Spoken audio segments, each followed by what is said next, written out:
दे मुहर्रम के बाजे पोस्टरी चिकम जलसो द पारा लगे दिली आगे की लिखली चिफलाने मौलाना साहब फलसफा इमाम हुसैन बांदिश तकरीर की और दाब के अजीजान उज़्दा पुख्तन कौम द करबला प मैदान के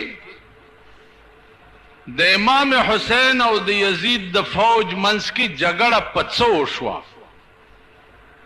न पदे बांधे द टोली दुनिया द मुसलमान इत्तेफाक दे ची जगड़ा पदेवा ची द यजीद हुकूमत चो आगा द आगा कानून न बागियो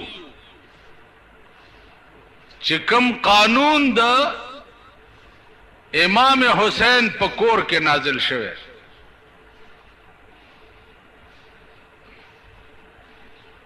कुरान करीम द मुसलमान कानून दे और दा कानून दे इमाम हुसैन पकोर के नाजिल शवे दे चा कोरो द जनाब मोहम्मद रसूलुल्लाह सल्लल्लाहु अलैहि वसल्लम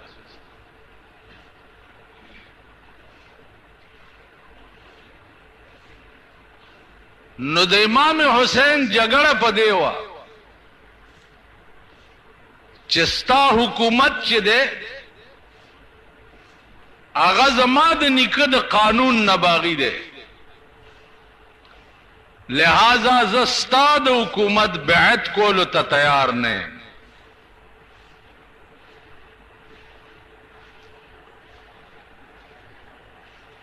जगड़ पदेवा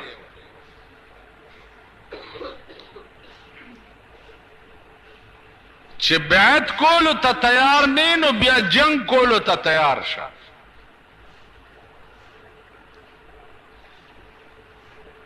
इमाम हुसैन रजी अल्लाह ताला अन्हो फरमाए गो जद हुकूमत द जंग को लो ताब और ताकत न लरम दानिशम वेले चे जब पर 72 कसानो बांधे ता खत्म कम लेकिन दा वेले शम च द खपल निकद कानून द नामूस द पारा दा 72 कसान जदर बांधे खत्म खबर अदावा भाई तानशम वाले लेकिन कतानशम वाले नो दा हुकोले शम चिजान दर बांधे हुआ हम और सर बन टिटोम बैत बन कोम ख्वाजा मुईनुद्दीन चिश्ती रहमतुल्लाह अलैह दा डेर लोई सड़े तेर शवे ख्वाजा मुईनुद्दीन चिश्ती रहमतुल्लाह अलैह आगा सड़े हो चे द हिंदुस्तान ज़मकिता अव्वल इस्लाम ख्वाजा मुईनुद्दीन चिश्ती रहमतुल्लाह अलैह रावस्ते अव्वल आगाज द इस्लाम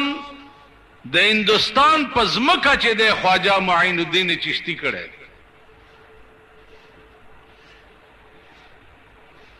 नो ख्वाजा मुईनुद्दीन चिश्ती रहमतुल्लाह अलैह द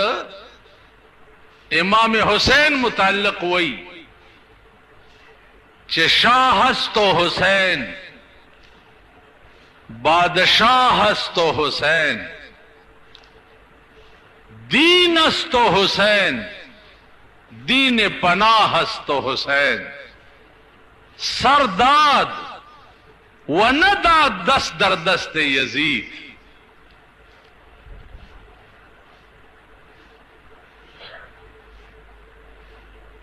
का बादशाह देम नो इमाम हुसैन देव का शाह देम नो इमाम हुसैन दे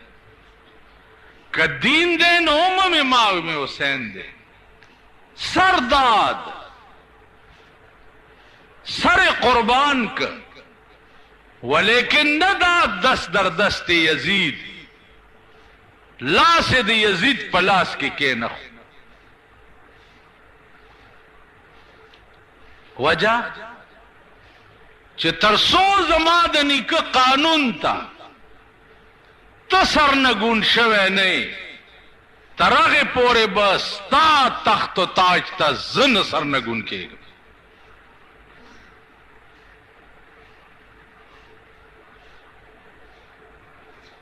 عزیزانو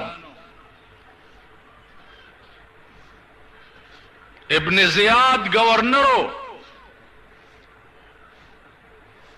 هغه ورپسې راغی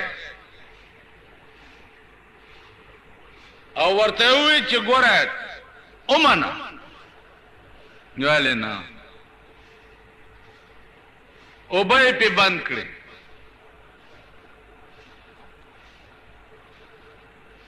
اوبه یې پې بند کړې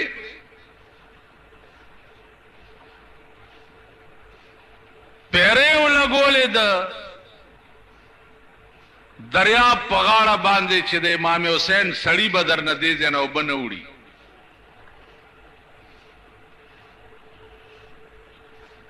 عزیزانو راشن یې پې بند کو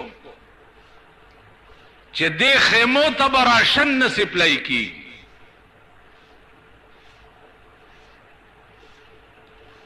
امام حسین وی ٹھیک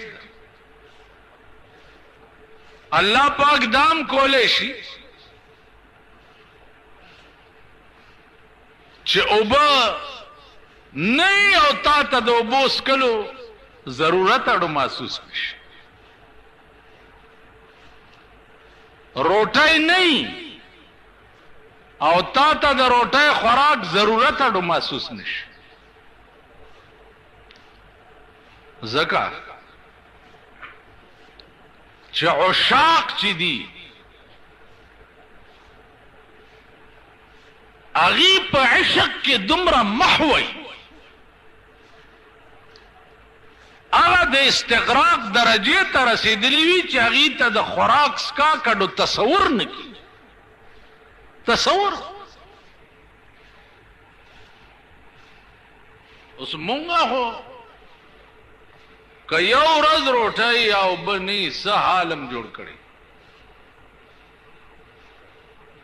یو ورځ تکلیف را باندې راشي مونږ څه حال جوړ کړي رحمان بابا وی کنه وی چې دی یو وخت د ځان د پاسه کوږ شي چې دی یو وخت د ځان د پاسه کوږ شي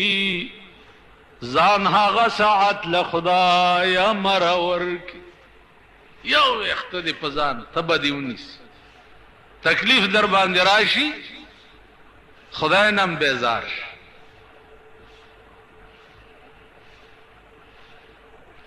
نو زما عزیزانو دا دغه استغراق مقامو مولانا روم لیکلی دی چې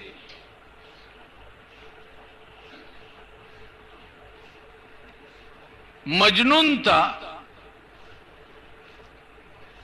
لیلا ہوئی چې تدل تکی نظر اعظم کیناس بھائی دلتا دے لار کی کے نظر اعظم ناس سبال لیلا سر اٹھائے تیارہ کڑے داو خپلی وینځه ته ورکړه چې دال تلار کې او ملنګ ناشته هغه ته دا روټه ورکړه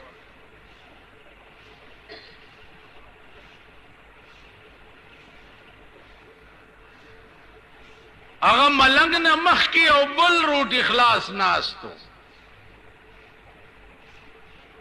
د نوکر روټه وړي د خیال کړي چې ملنګ بدغی ویلدار اٹھائے لیلا را کړی دا او دا خرویل خا ډېره ښه ده الحمدلله خوړلې سبا له بیا ورلېږلې ده بیا خوړلې ده بل سبا بیا ورلېږلې بیا خوړلې ده 12 ورځې پکې تېرې شوې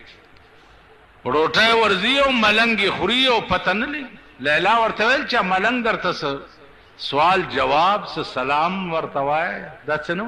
وی غږ نه کوي خو روټه خوري او خلم له پاکه کی وی الحمدلله. لیلا کې سوچ گئی چې بیړه د مجنون غر کا شه السلام قدرم نه علی راشه یو بل تجربه په وکا. تجربه به دا وکا چې چاړو کټوره لاس کې ورکړو وې دا روټه یو سا ملنګ تا ورکا ورته چې لیلا وای چې روټه خو خورا خو ستا لګوینه مې پکار ده وینا اوینځ چې روټه وروړې ده نو د روټه نه مخ کې ورته دا خبره کړي چې لیلا وای چې ستا وینا مې پکار ورته الخدا بیبینو دا روټه دې مچته کا او غوینه مجنون مخ کې ناشته الګ برا ناست وته نه سوینا زه خو د خوراک والا وم چې مخ کې ورغله ده نو مجنون چې په کم ځای باندې لیلا کې نولو په هغه ځای ناست او چوه دوله سورزه او بمسکا روټه مخرا د ځای مپاس چې څنګه هغه کې نولو داسې ناست. خدمتګار ورته وی چې دا روټه لیلا را لګلې دا اخرى خو دا چاړه او کټوره را کړی چې لګستاوینه مې پکار هغه ورته دا روټه خوا کې دا اول دا چاړه راکا چاړه ته اغسته دا او دا بوټای دا زینه ټول پرې کړی دي او نیم کټوره وینه ته وته دا ورته وی چې لیلا ته وایا چې ستا په فراق او جدای کې وینم را کې او چوا او زمو چوم دغه وینه را کې و نور را کې ونه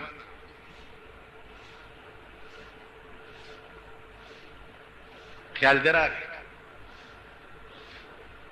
چې وینه راړه لیلا ته نو لیلا ډېر افسوس وکړ او لیلا ته وایا چې من کیم لیلا و لیلا کیست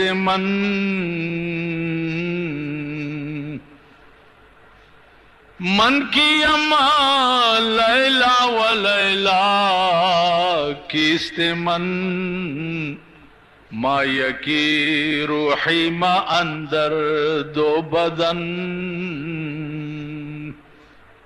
زسیما او لیلا سے شعر من کی اما لیلا و لیلا کیست من ما یکی روحی مین در دو بدن زماو د لیلا روح یو د صرف بدنونم دو په نظر کې ښکاری ورته چاغوي چې ما او تا کې فرق نشته. بادشاہ خبر شو بادشاہ لیلا را غوښتا چراوی غوښتا نو بادشاہ ورته وی چې از دیگر خوبان تو یفزونستی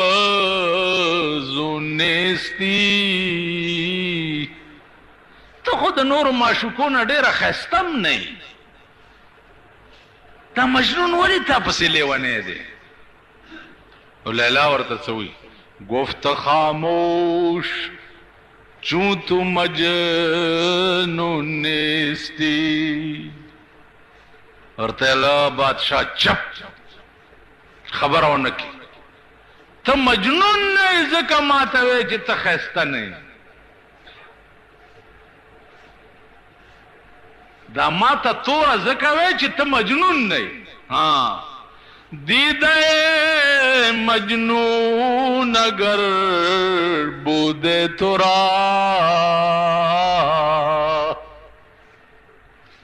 دیدے مجنون اگر بودے تورا ہر دو عالم بے خطر بودے تورا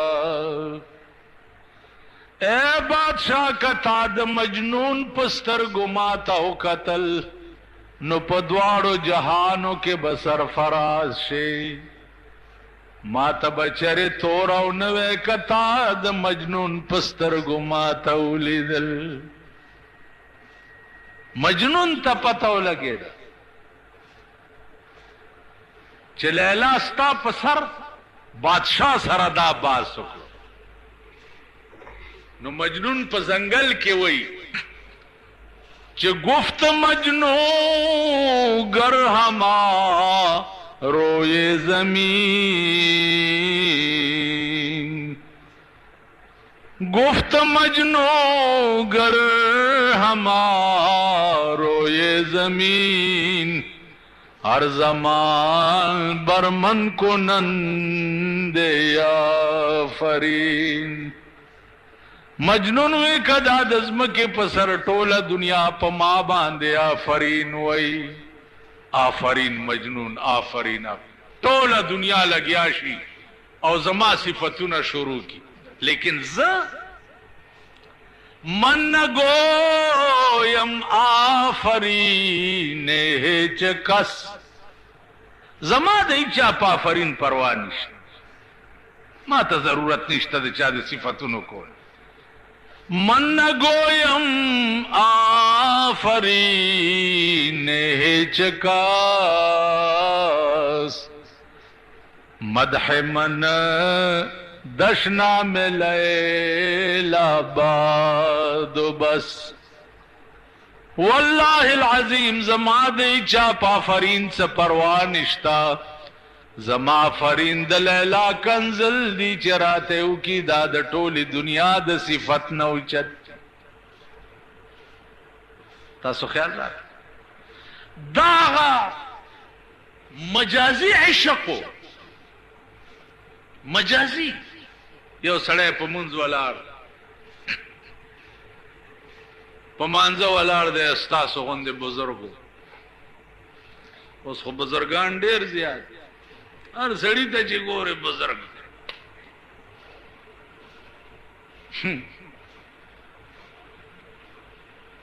पमांजा वलार दे सेबा मजनू ने मख के तेर मख के तेर शो बुजुर्ग वर्तवी चिड़ून दे ज पमुंज वलाड़े मोतजमा मख के तेर शो मजनून वर्ता या बुजुर्ग खुदाय दी पगबर गुस्तर गुड़न का जद दुनिया पे इश्क की मस्तिम पे खुदा कसम का मातली दले जद लैला पे इश्क के लेवने मात नहीं ली दले पगबर गुड़न शिनो त खुदाय तवलाड़े जद संगौली दमा त खुदाय तवलाड़े द को तक्षा बचिया नो जद संगौली टोल बरगान यही से वो जी जुमात नरोजे गिरा मीरा गुमंस के बुजुर्ग तासो ख्याल रख ताजो दम संग तासो वाई पैमान चिप दुनिया द खुदाए की उस दाखो अगर मकाम था रसेदुन के खो पटोल पाकिस्तान के उस सुखकारी ना आज सुकू अलाड़ो उस होटोल मुंग गुंदे खलक पाती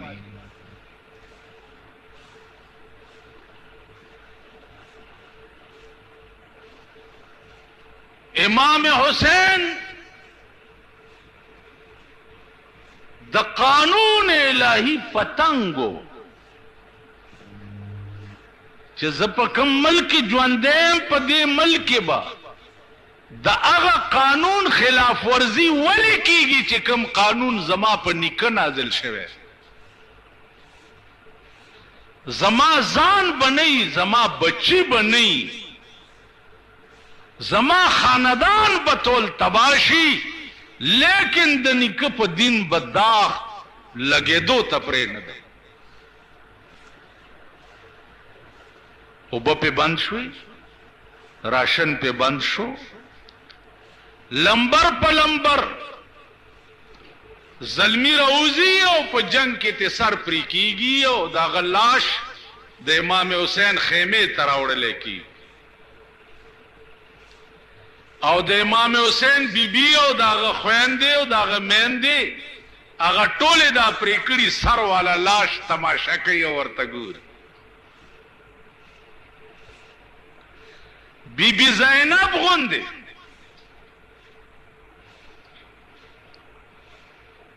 بیبي زینب غوندې دې درد ته ګوري او تماشا کوي او اسمان ته ګوري او الحمدلله وایي.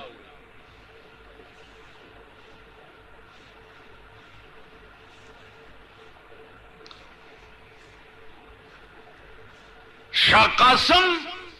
واده تیارو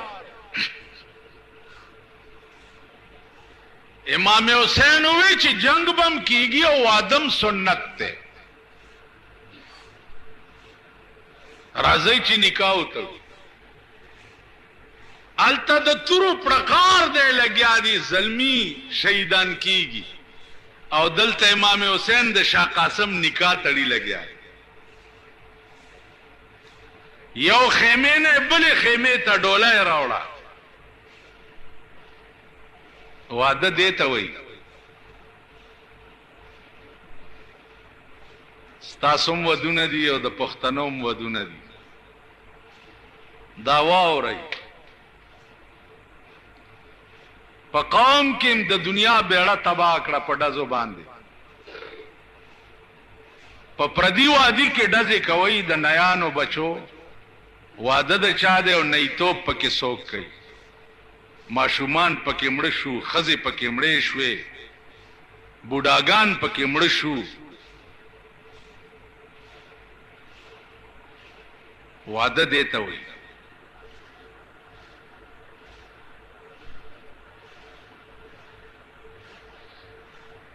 مونږ ودونه په کنجرتوب او ډمتوب کړي دي. د چا ودونه چې په کنجرتوب او ډمتوب شوي هغې به ښې ورځې نه ګوري. د هغې لوڼه به دا کټ ټیمونه جوړوي او دا کټ ټیم کې به د هغې لوڼه کار کوي او کومه جنۍ چې پریوزي پردي هلکان به یې په غېږ کې راوچتوي او بیا به هسپتال ته وړي. په پاکستان کې د جنکو اکی ټیم جوړ شوی. په پېښور کې مهرباني کړې ده. جنکۍ اکی کوي، نکرې اچولي او د جنکو اټي کی ټیم کار کوي، لګیایي لوبه کوي او په ټي وي ټوله دنیا ګوري.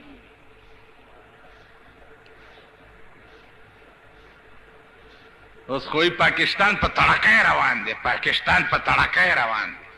پاکستان په تړکۍ. پاکستان په تړکۍ نه دی روان، ښځې په تړکۍ روان. پاکستان خو بیړه غرقه ده، ښځې په تړکۍ روانې دي. اکی ټیم د مسلمان ملک د جنکو څه حق لري؟ دا د چا لوڼه دي؟ نن په ملک کې وګوره د یو جرم خلاف ایکشن نه اخیستی کېږي. د یو جرم خلاف ته لګیا اوسه په تقریر کې وایه دا د بې حیا بچي دي، په ټس نه مس نه کېږي. احساس ورته نه کېږي چې دا دومره دنیا لګیا ده، دا غلط کار بندول پکار.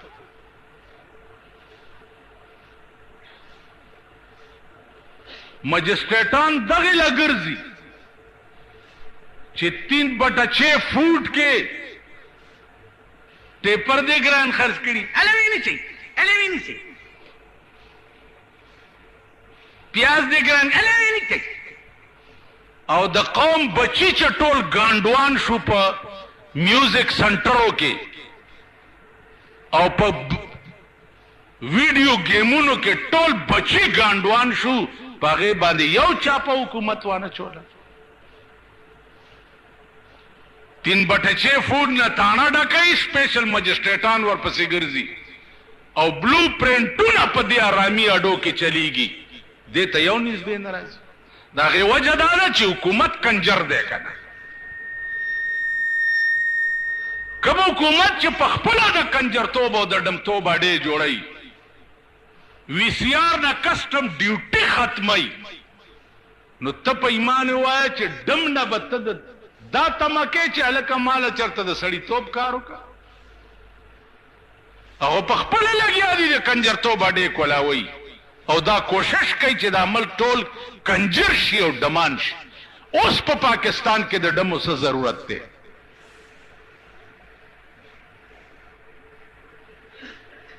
دا یو تماشه ده. پېښور ته هم خلک ودونو ته راولي. څه نامه یې ده؟ څه ډس تا تم پته ده؟ تپاسه لږ ودرېږه ماما، تپاسه ودرېږه، تپاسه هسې خبره کوم، تپاسه کوم پا خو څه خبره داسې مخ کا اخوا مخ کا وګوره. دومره بوډاګانو یعنی دا شی دومره عام دی، دومره عام دی چې دومره بوډا تم د ډسکو پته ده. اندازه وکړئ، یعنی چې ټول ملک ډم ډم شي، خو ملا ته به هم پته وي، پیر صاحب ته به هم پته وي، بوډا ته به هم پته وي، ځوان ته به هم پته وي. اندازه مو کړه. اوس د ډسکو ډمو څه ضرورت دی په پاکستان کې؟ که دا د سړي د زامن حکومت په دې ملک باندې راشي، نو مانه به یو ډمه سر اوچت کی. د دنیا سړي بې ښځو ګرځي، خو یو ډمه د کچنای بچی به یو دغسې بوډا ته به هم یو پکې نکاح کوي. اندازه کوئ، د دې ملک انتظار کوئ د خدای د عظیم قهر چې کله به را نازلیږي، کله به نازلیږي. ځکه چې ملک د بې حیایۍ او د بې دینۍ په پلیټ فارم ولاړ دی، تیار دی د خدای قهر ته. هغه قانون سره څه کېږي لګیا دی؟ کم قانون چې د جناب محمد رسول الله په کور کې جوړ شوی، ستا د ملک وزیر اعظم یې ووی، د ملک وزیر اعظم یې چې د غل نه لاس پرې کول چې دي دا بې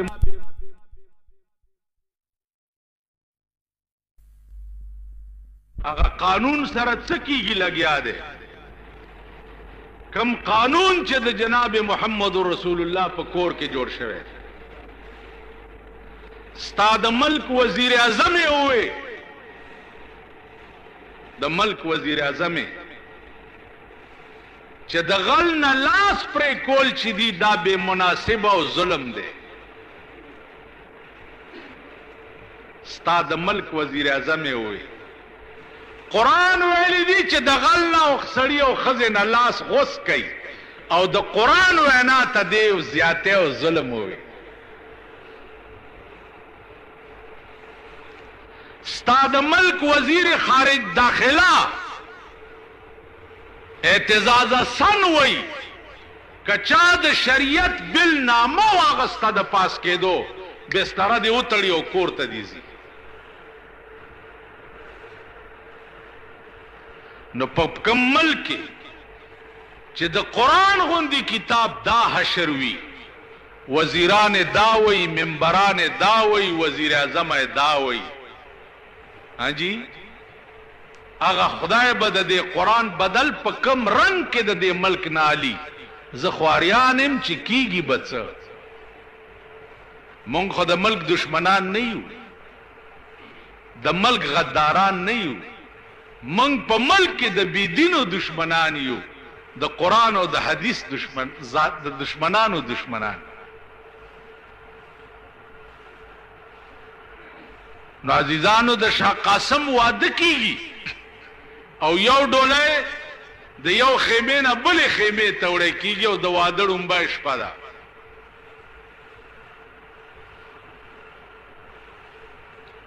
आवाज شو چې روزه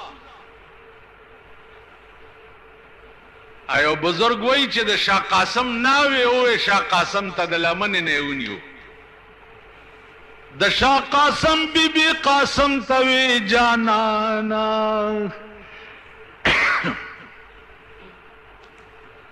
د شاه قاسم بی بی قاسم ته وی جانانا مزه زمانہ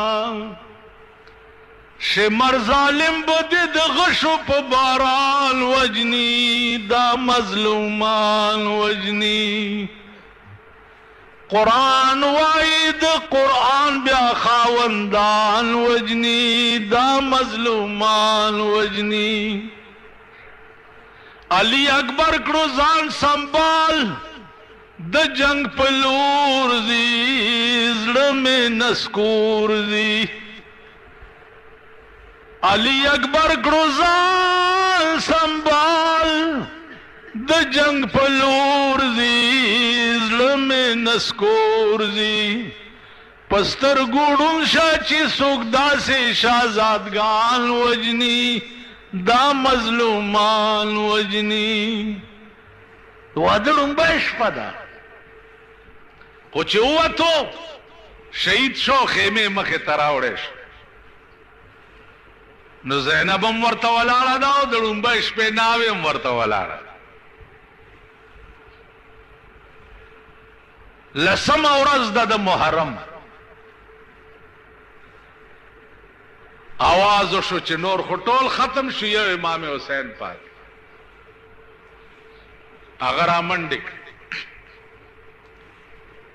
بی بی زینب ورته د خیمې په سورو کې ګوري چې امام حسین د تورو لاندې ګیر خو چې ګیر شو دی بی اختیاره د خیمې نه بار منډه کړه چې بار منډه کړه بورکا خو نه وه امام حسین جنگ په ځای پرې خو را منډه کړه او دا یې د لاس نه ونیوه او بیا یې خیمې ته دننه کړه او ورته وی چې او زینب کزان دی پخپل اختیار بے ستر کو او پخپل ارادے دے ستر مات کو نو خدای به سزا در کئی او که بے اختیار بے ستر کڑے شوی نو خدای به جزا در کئی زما سر بغسیگی خود تب ستر نماتے نن دخپلو خزو حالو گو رئی د خزو تماشې وکړي د لونو تماشې وکړي دا چادرې وګورئ او دا سپېږمې پټې او غوږونه ښکاره د دوی په لار هغه تلل وګورئ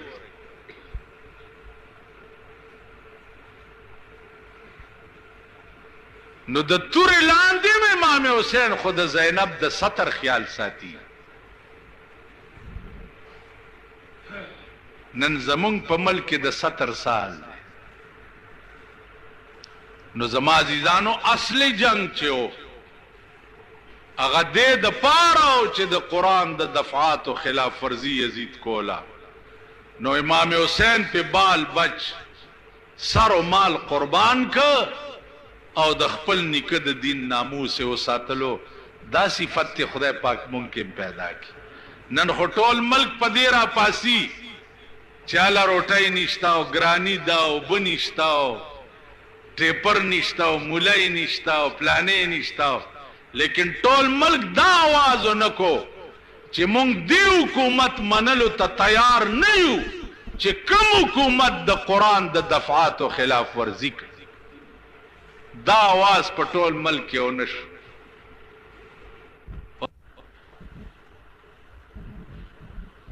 د امام شافعی رحمت الله علیه بیان ستاسو په مخ کې ما شروع کړو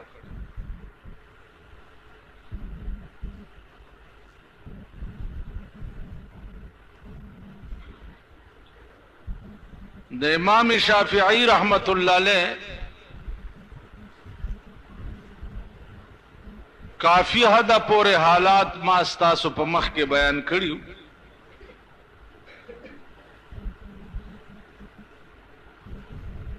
عزیزانو نن مختصر غوندې وخت کې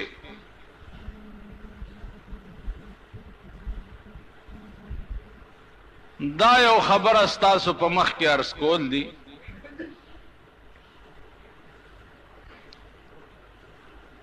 چې د امام ابو حنیفه او د امام شافعی رحمت الله علیه منځ کې اختلاف پس شي کیو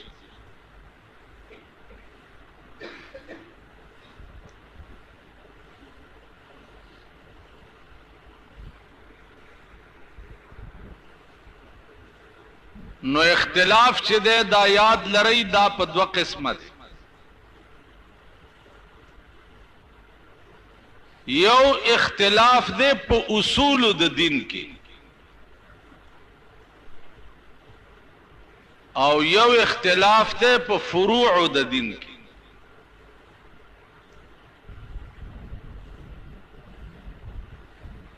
دائمه مجتهدین په منځ کې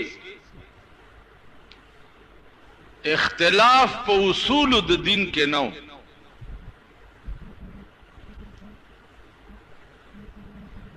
داغي په منځ کې اختلاف چې او دا په فروع د دین کې او فروعي اختلاف چې ده په دې باندې دار و مدار د کفر او د اسلام نه په دې باندې دار و مدار د حل او د حرمت نه په دې باندې دار و مدار د جواز او د عدم جواز نه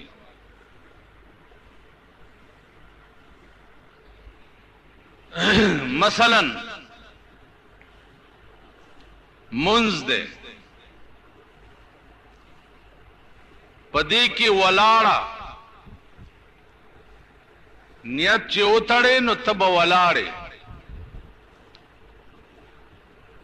نو دا ولاړه چې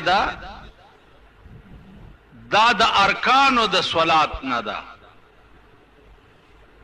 دا اصول د دین دي ځکه چې ولاړه په منځ کې دا فرض ده اوس د نیت نه رستو ولاړه په دې کې د یو امام اختلاف نشتا چې په دې منځ کې به ولاړ نه یا به کوږې یا به ناسته یا به پروت نه چې ته جوړې نو ته به ولاړې په دې کې د هیڅ امام اختلاف نشته په دې ټول ائمه مجتهدین متفق دي چې دا ولاړه چې دا فرض ده دغه مذهب د امام ابو حنیفه هم ده دغه مذهب د امام شافعی هم ده دغه مذهب د امام مالک هم ده دغه مذهب د امام حنبل هم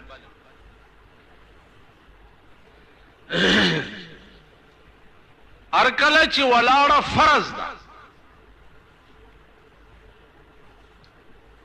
اوس راشي فرع ته چې ولاړه فرض ده نو خبره د لاسونو تړلو ده اوس لاسونه تړل دا سنت دي د امام شافعی رحمت الله علیه مذهب دا دی چې نیت تړلو نه بعد به لاسونه پسینه ږدي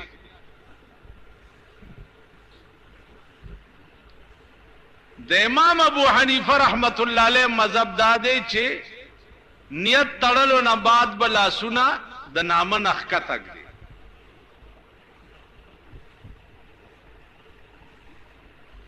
د امام مالک مذهب دا دی چې لاسونه به زوړن نیسي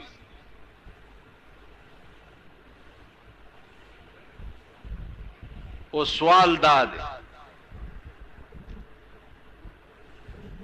که یو سړی منځ کې نیت وتړلو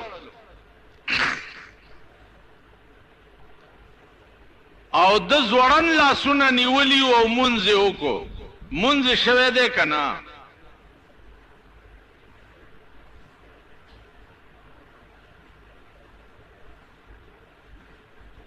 او که یو سړی نیت وتړلو سملاستو بیا په ملاستي مونځ کولو مونځ شوی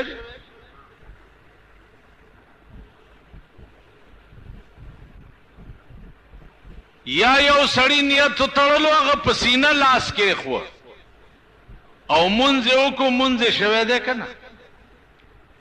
یا یو سړی د نامه نه لاندې لاس کېښوه منځ یې شوی په دې کې د ائمه وجه درته ووایم او څومره خوندناکه وجه ده امام شافعی رحمت الله علیه نه تپوس شو چې ته وایې چې په سینه لاس ږدئ نو جواز یې څه دی هغه ورته وایي چې حدیث کې راغلی دی پیغمبر په سینه لاس ایښی دی او مونځ یې کړی دی حدیث په خپل ځای ټیک دی خو تاسو دنیا کې وګورئ چې د چا احترام کوئ نو په سینه لاس ږدئ ورته نو که یو انسان ته په سینه لاس ږدي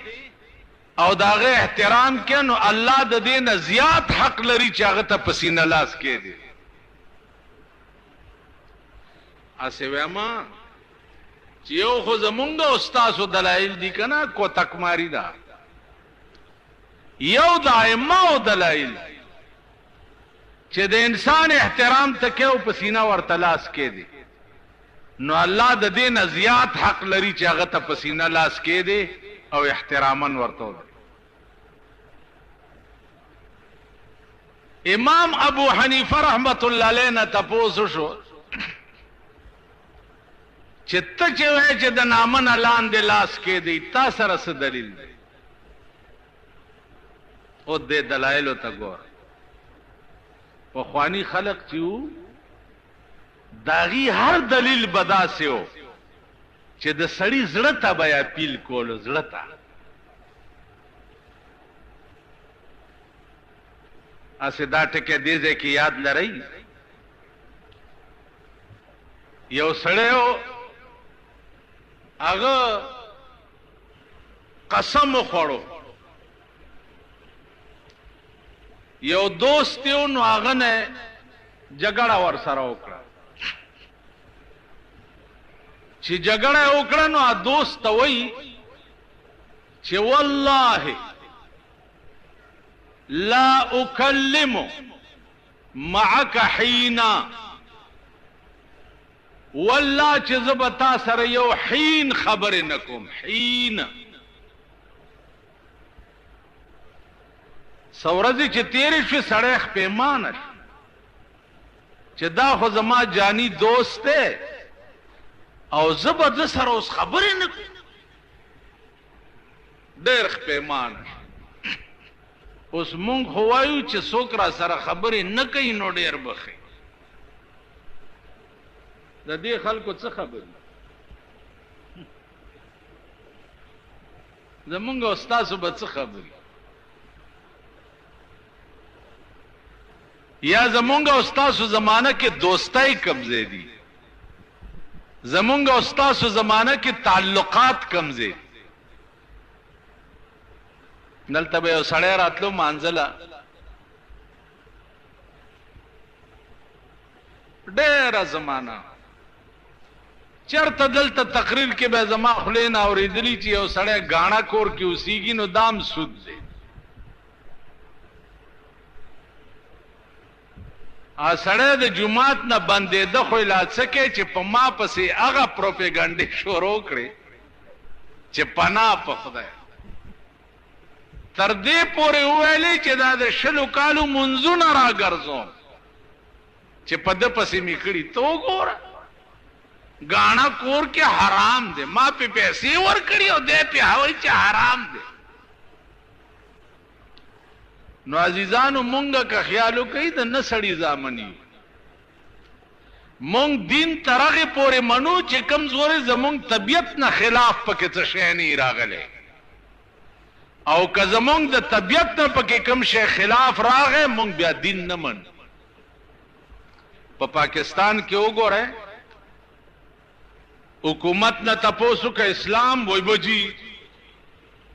ډېر احترام او قدر یې کو قومي اسمبلی ممبرانو نه تپوس وکړه اسلام بالکل جي مونږ خو ډېر احترام کوو د اسلام نو کورم په خوشي مرګ وران شه چې د قرآن او د حدیث او د دین احترام کوي. خدای اسمبلی دا پکې پاسې کوي چې د ملک قانون به قرآنی کوي. اوس ته وګوره په پاکستان کې لویه جګړه هغه په دې ده چې اسلام به په دې ملک راځي. ولې به راځي؟ د قومي اسمبلی ممبران وایي چې ځان به حلال کو خو شریعت برانه په دې ملک کې څوک رانه وایي. وزیر اعظم وایي چې اسمبلی به ماته کم، ټول حکومت به مات کم، خو شریعت به په دې ملک کې رانه څوک رانه وایي. دا ستاسو ملک.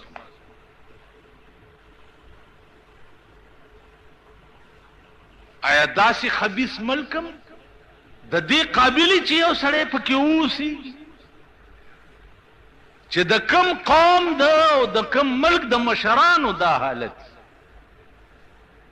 نو موږ د دې قابل نه یو چې موږ سره څوک خبرې وکړي. یا زه خو په ایمان درته یم چې بدي مې شي دا خلقو سره، خوښ مې نه دي، شکلونه یې را باندې بد لګي.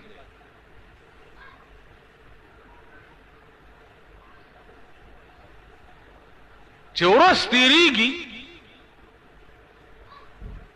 نو مولانا عبدالمعبود صاحب په هغه خبره مې ایمان مضبوطېږي. مال یو مړی راته وښایه په دې هدیره کې راویویستم او داسې هدیرې ته یې وکته، ویل مړی درته ښیم خو په دې هدیره کې داسې سړی نشته چې ویې ګورې اوړه دې خوشحال شي. ویل دا ټول په قبرونو کې ناست دي او غوښې تې غوسېږي لګیا.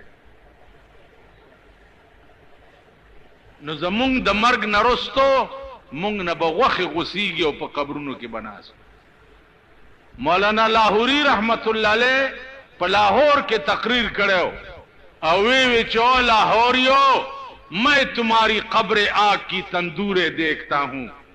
ستاسو قبرونه د اور تنورونه دي. او افغانی صاحب ورته ماته لګو خیا چې بوتلو په دې مخې ورته لاس راخ کو. افغانی صاحب قرآن خوړو چې هدیرې ته مې وکته، هر قبر د اور تنور او لمبې تې راوتې. زمونږ به دا حالي د مرګ نه وروسته. نو هغه پخواني خلق چې وو، هغه خلق وو، بني آدم وو، انسانان وو، ای کې انسانیت وو. اوس مونږ کې انسانیت شته؟ زمونږ د هلکانو د نوجوان طبقې ته وګوره، دې کې انسانیت شته؟ دا بني آدم.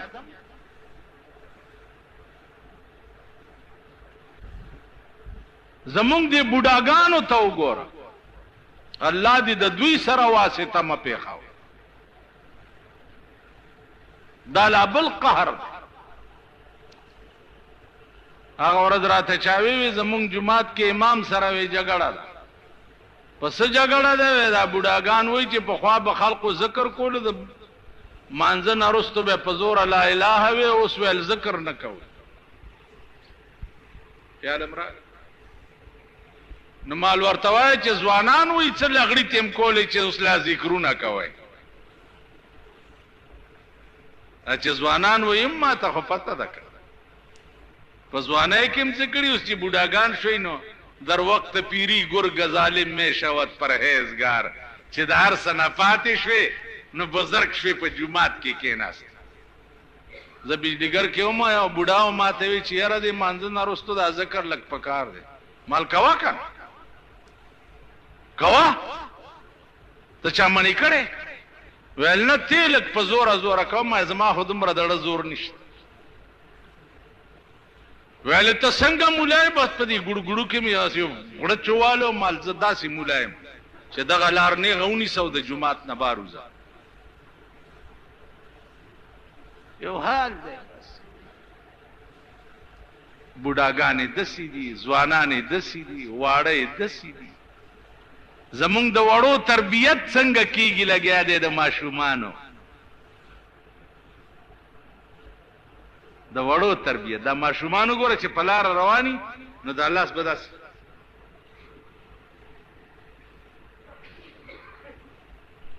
هلکه څه چل دی؟ وایي زه عمران یم. عمران بچرته کرکټ والای وې زه عمران نو د اوس نه دی واړم دمان شو که خیری وړې دیم چې ګوري د جینکو اکی میچونه که خیری وړې بدیم میچنی شي او زړې خو دې پرېږده. اوس لا بله مبارکي مې بله شپه جلسه کې پولیس والا ورته ورکړه معلوم بارک شوه د تاڼې سیچوګانې ښځې شوې په تاڼه کې سیچو وي سیچو پېژنئ څه ته وایي څه والا یو ګل والا نه که نه سیلاب وړیه په خبره نه پوهېږي یو ګل والا ته سیچو نه وي هغې ته ایسای وي د هغه لا بیا لا ډنګا وي ایسیچو یا 3 ګلو والی یا 2 ګلو والی هغه پنجاب کې خو شروع شوه ښځه به په تاړه کې ایسیچوي په سند کې ښځه ډي ایس پي ده ښځه نو اوس به سړي ښځې ته داسې سلوټ کوي ښځې ته او ایسیچو به ښځه وي نو ته به تاڼې ته او سپاینې به هم ښځي نو ستا نیوو پسې به ښځې راځي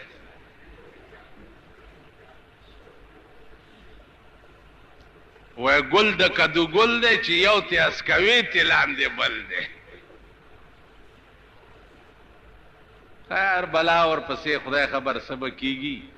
د دې ملک حشر بڅي او د ملک انجام بڅي د لیاقت علي خان ښځې به م وې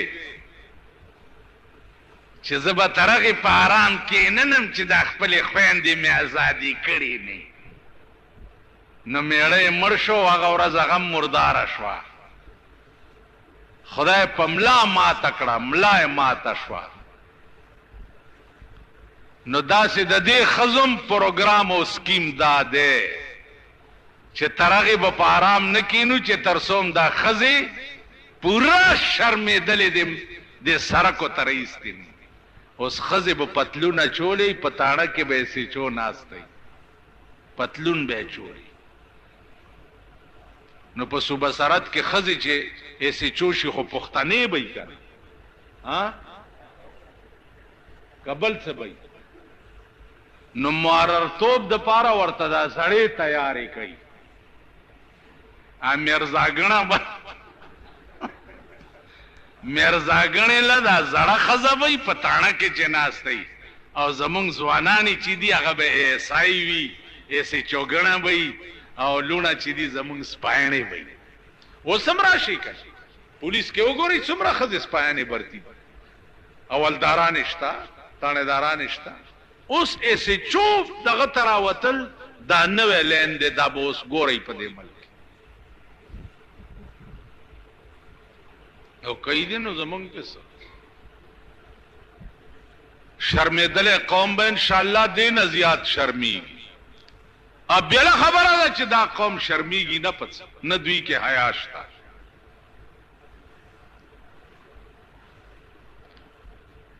عزیزانو هغه سړي سودا پیدا شوه چې زه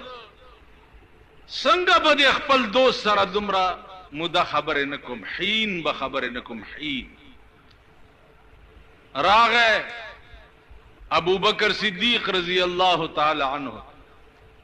و ما دا قسم خوړلی د خپل دوست نه چې یو حین به در سره خبرې نه څه وکړم صدیق اکبر ورته وی 40 کاله ور سره خبرې مه کوه اوهو 40 کاله راغ حضرت عثمان رضی الله تعالی عنه و داسې قسم مې خوړلی د خپل دوست نه چې یو حین به خبرې نه څه وکړم هغه ورته ویل تر مرګه ور سره مه کوه د دې دا معنا حضرت عمر ته راغی چې غرق شوم ابو بکر دا وی عثمان دا وی داسې قسم مې خوړلی حضرت عمر ورته ویل زه تر ماښامه ور سره مه کوه بیا کوه دې سړي وی چې راشه او څلورمه پوښتنه د رسول الله صلی الله علیه وسلم نه رسول الله صلی الله علیه وسلم تراغه و صاحب الصلاۃ والسلام علیک یا رسول الله. دغه سے قسم میں خړل د حین لفظ نه حین. ابو بکر را تسلوخ کاله وی، عثمان را تر مرګ وی، او عمر را تر ماخام وی، اوس تعالی رااله. رسول الله صلی الله علیه وسلم له خوان ورکو او دا درې واړه راوغخته. ابو بکر صدیق ته وی چې تا سره څه دلیل دی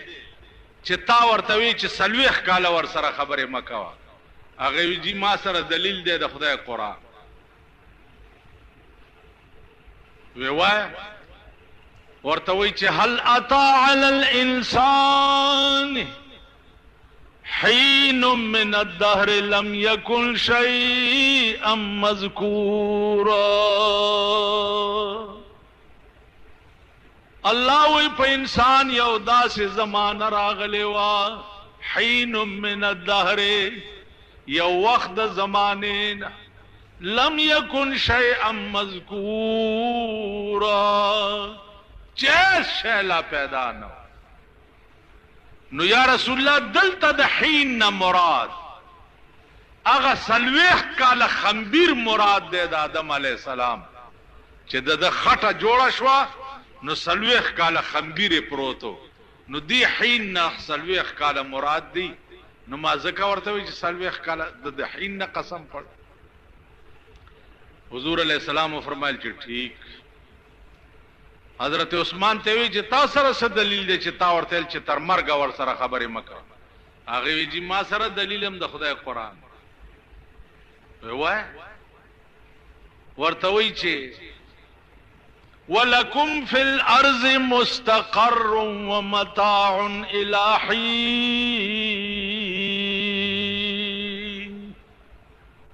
آدم علیہ السلام چې د جنت نه بار شو،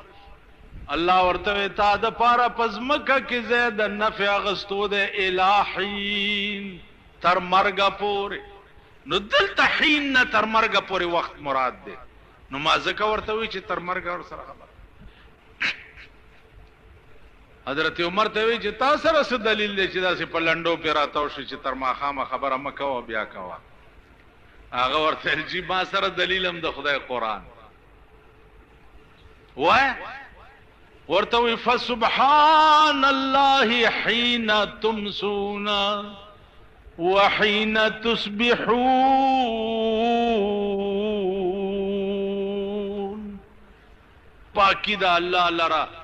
په وخت د سبا او په وخت د ماښام کې. نو دلته حین نه مراد د سحر نه تر ماښامه پورې وخت مراد دی. نو ځکه ما ورته وی چې یو حین خبره تر ماښامه مه کوه بیا کوه. رسول الله صلی الله علیه وسلم فرمایل چې ټیک خبره د درې واړو ټیک ده. خو سړی ته وی چې زما فتوم د حضرت عمر په قول ده، تر ماښامه خبرې مه کوه بیا ور سره کوه. عزیزانو قرآن کریم یو بحر بے پایان کتاب دی. هر یو مجتهد د خپل وس مطابق دلائل او د خپل وس مطابق جواهرات داغې نه رایستی دي او تر قیامت پورې به راوځي. دا به خلاصیږي.